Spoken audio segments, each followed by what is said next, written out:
Hi, friends. Hey, how is it going today? It's not 4 o'clock. It's almost 5 o'clock here. But I was with a client, couldn't break away. But I still wanted to do this Facebook Live because I got some fun things to talk about, especially with the high levels of stress that many of us are experiencing. So today, what's been going on for me today? You know what? I'm really inspired by a friend of mine who is just on it. I'm going to call her out. Her name's Linda. She's been a friend of mine for, I don't know, 40 years. Can it be that long? And she lives down in San Diego, and she is just really focused in on a big goal that she has to achieve. And I just see her working toward it every single day. And it's so impressive. And I just wanted to say, the small things that she's doing on a daily basis to get herself there, and her commitment level is so strong. So she'll probably never see this, but my dear friend Linda, I am so proud of you and the work that you're doing. Hey, I wanted to chat with you today because, listen, I see it all the time. I do a lot of work with companies and people in corporations. I get to do talks with them, workshops with them, a lot of sessions on resilience and how to really manage change or deal with change effectively.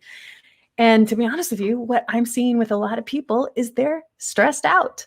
And no wonder, right? A lot of people had to make a big, huge change, start working from home, and might have family duties at home. Their spouses, their partners are working at home with them, managing kids going to school. It's a lot of stuff.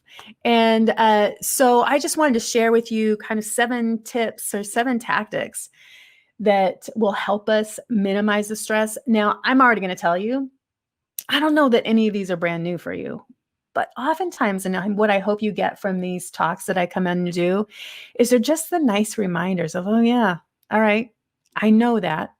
Am I doing that? And isn't that a better question, right? Instead of saying, I already know this, maybe the better question is, am I doing it? So the first one out of the gate is, let's take some time to identify the stressors. I mean, how many of us are going through our days so subconsciously that we're not really totally clear on the things that are stressing us out? We just know that we are stressed out. And so doing an inventory kind of on those things that really stress us out, maybe it's the people that you're having to work with. Maybe it's these tasks that you're having to do. Maybe it's just a BS kind of thing that's expected of you. And maybe, just maybe, it is some things that you're putting on your plate unconsciously. And you realize later, you don't even like this stuff. You don't even like, right? How many times do we say yes to things that only after it's on our plate and now we have to consume it that we realize, I don't even like peas. Why are these peas on my plate? I said yes to peas and now I have to eat them, right?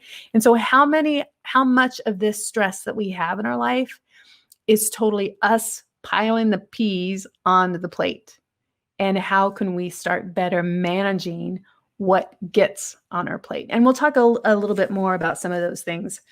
And to that end, I think one of the things that can become really important for us is this idea of unscheduling ourselves, right?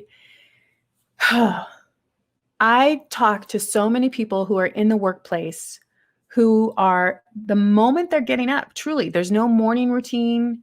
They get up, they open up their laptop or their computer, and they go to work. Raise your hand if that is you, right? There's no morning routine for them to kind of gently get into work. Maybe they're waking up and they're dealing with the kids, get them settled, and then they get into the work and they're doing that. Thinking about, how do we unschedule ourselves? So if you're someone who is dealing with a 9-to-5 job that you're doing from home now, how can you make sure that you take a break? It's okay to take a break. How can you make sure that you actually take your lunch? It's okay to take your lunch. And so making sure that you get unscheduled from the things that are on your schedule. You don't have to say yes to everything that comes your way. And in fact, Number three is learning how to say no. I recently worked with a client, and I love this.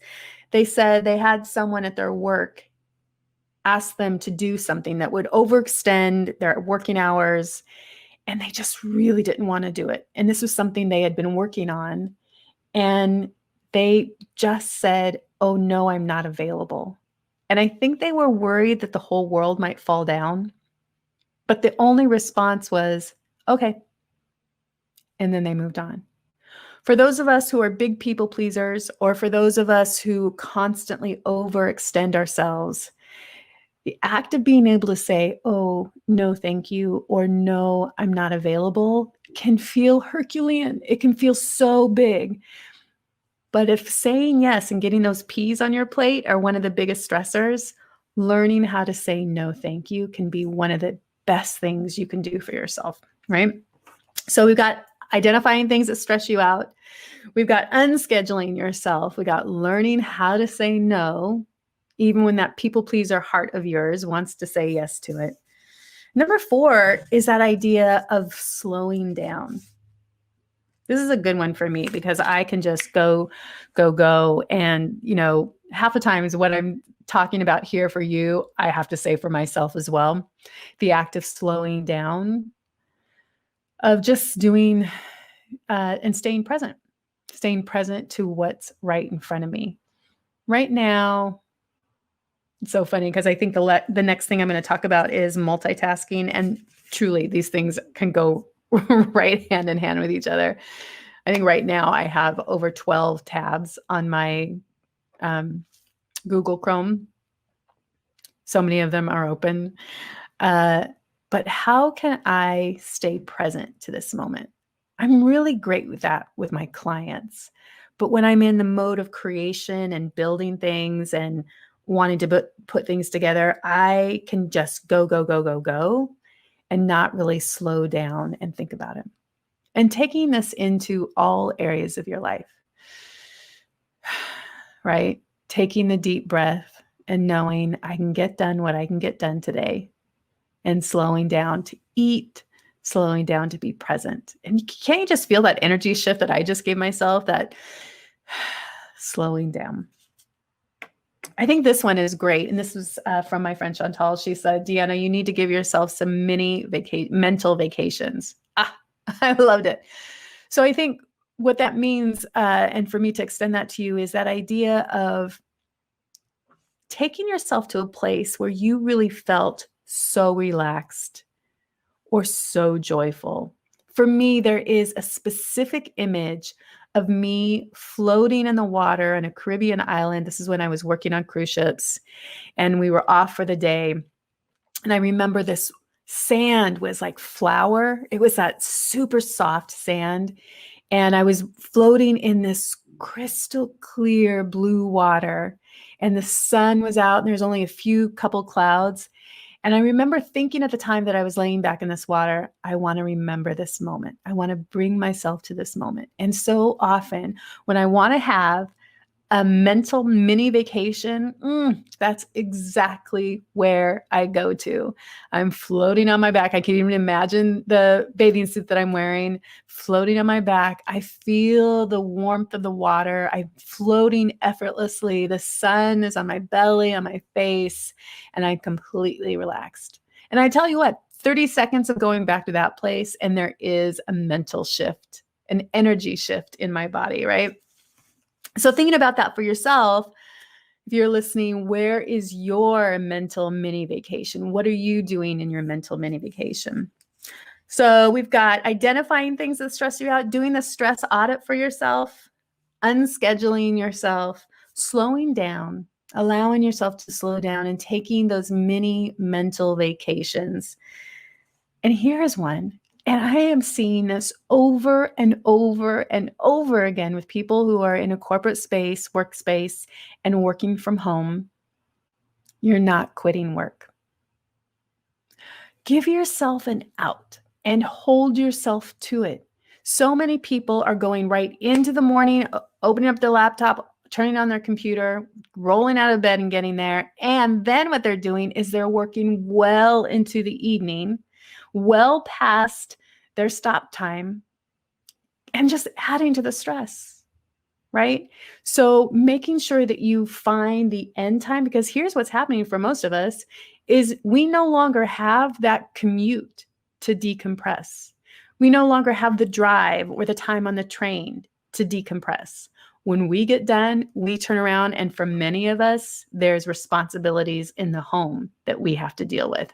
And so there's not that time when we're listening to podcasts or we're listening to something that relaxes us, an audiobook, and it's just not there. So thinking about, can you commit to a stopping time, knowing that you're going to be fine, the work's still going to get done, and to take that breath. And that's going to eliminate some stress for you.